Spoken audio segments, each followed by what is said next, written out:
আজকে মিষ্টি খোয়া বানাবো সকাল সকাল। প্রথমে ময়দা নিয়ে নিয়েছি পরিমাণ মতো, নারকেল দেব, লবণ, চিনি। চিনিটা বেশি দিলে বেশি দেবেন, কম খেলে কম দেবেন। একটা ডিম দেব,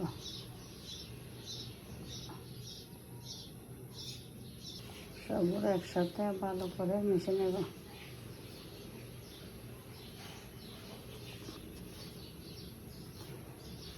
ভালো করে মিশে এখন অল্প অল্প করে পানি দেব।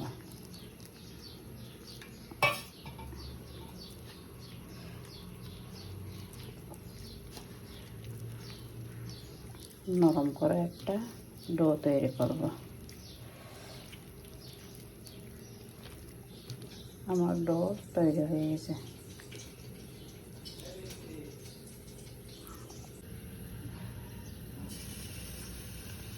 এখন ছোট ছোট করে তেলের মধ্যে দেব, যার যেরকম পছন্দ হয়। আমার ছোট ছোট ভালো লাগে।